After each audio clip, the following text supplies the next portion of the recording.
दूर किसी जंगल में रानो चिड़िया अपने छोटे छोटे बच्चों के साथ रहती थी। जंगल में कई दिनों से भयानक बारिश हो रही थी।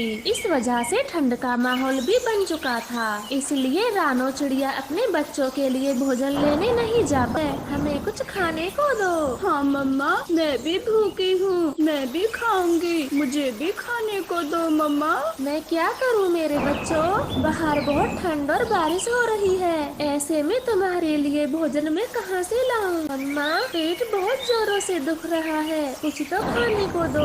अब मैं क्या करूँ, इतनी बारिश ठंड में कैसे बाहर जाऊँ? लेकिन मुझे अपने बच्चों के लिए बाहर जाना ही होगा, चाहे मेरी जान क्यों न चली जाए। बच्चों, आप सब यहीं पर रुको, मैं जाती हूँ बाहर और कहीं भोजन की तलाश करती हूँ। फिर रानो चिड़िया घर से बाहर भोजन की खोज में चली जाती है। काफी देर यहाँ वहाँ देखने पर रानो चिड़िया को कुछ नहीं मिलता। तभी उसे कालू कौवा अपने घर के दरवाजे पर बैठा दिखाई देता है और वो उसके पास चली जाती है। कालू भैया, मेरे बच्चे भूखे हैं, मैं बारिश के कारण भोजन नहीं ला सकी, इसलिए आप मुझे थोड़ा भोजन दे दें। कमजोर चिड़िया, भाग यहाँ से। तूने सोचा भी कैसे कि मैं तुझे अपना भोजन दूंगी, वो भी इन बरसात के दिनों में। और कालू जी, चले अंदर, इस चिड़िया की तो आदत है मांगने की। गोरी, मैं इस तेज बारिश में भोजन लेने नहीं जा सकी, भगवान के लिए मुझे थोड़ा सा भोजन उधार दे दो। मेरे छोटे छोटे बच्चे भूखे हैं, उन पर दया करो। छोटी चिड़िया,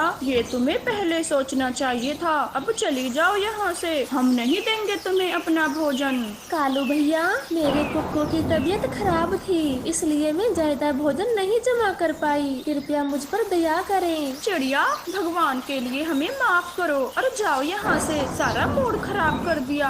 रानो को अपनी हालत पर रोना आ जाता है और वो रोते हुए वहाँ से चली जाती है। वो भोजन लाने दूर पहाड़ों की तरफ निकल जाती है, क्योंकि उसे तो अपने भूखे बच्चों के लिए भोजन कैसे भी लाना था। बड़े भैया, मम्मा कब आएंगी? भूखे पेट अब चक्कर आ रहा है मुझे। छोटे, बस किसी वक्त मम्मा हमारे लिए भोजन लेकर आती ही होगी, तब तक तुम ये बारिश का पानी पी लो।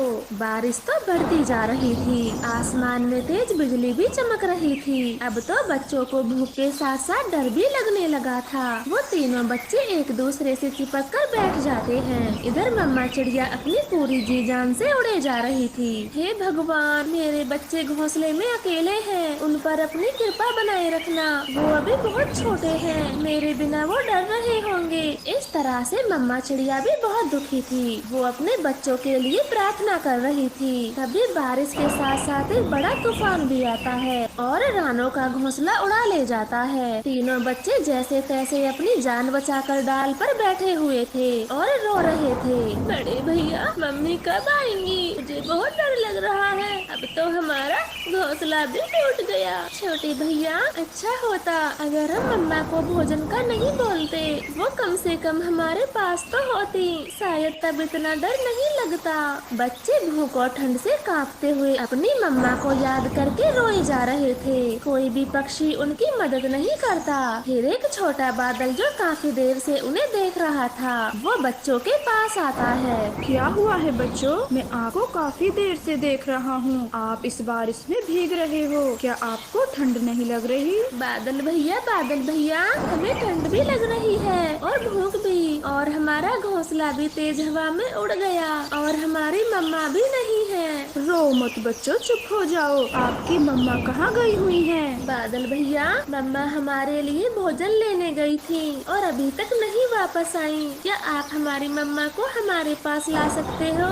अरे रे, ये छोटे बच्चे तो बहुत दुखी हैं। मुझे इनकी मम्मा को ढूंढकर लाना ही होगा। ऐसे सोचकर बादल तीनों बच्चों को अपने ऊपर बिठाता है और एक बड़े पेड़ के खोखल में बिठा देता है। बच्चों, घबराओ नहीं, शांति से यहीं बैठो, मैं अभी जाकर आपकी मम्मा को ढूंढ कर लाता हूँ और यहाँ से कहीं भी मत जाना। ऐसे बच्चों को समझाकर बादल रानो चिड़िया को ढूंढने चला जाता है। वो अपने एक साथी से पूछता है, काले बादल जी, आप काफी काफी समय से पूर्व वाले जंगल में बरस रहे हो। क्या आपने एक छोटी चिड़िया को देखा है? वो भोजन लेने के लिए अपने बच्चों से दूर चली गई है। मैं उसे ही ढूंढ रहा हूँ। हाँ हाँ छोटे बादल, पहाड़ों में मैंने एक छोटी चिड़िया को देखा था। वो बहुत दुखी थी, दाना भी खोज रही थी। शायद वो ही उन बच्चों की माँ होगी।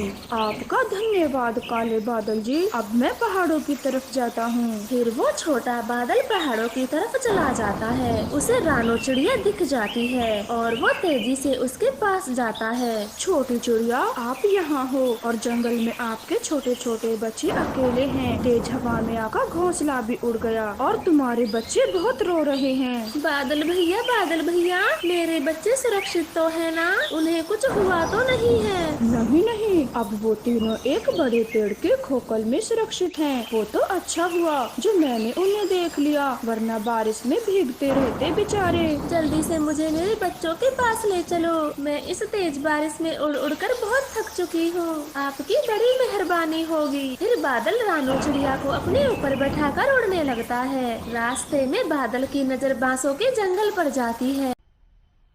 मजा आया।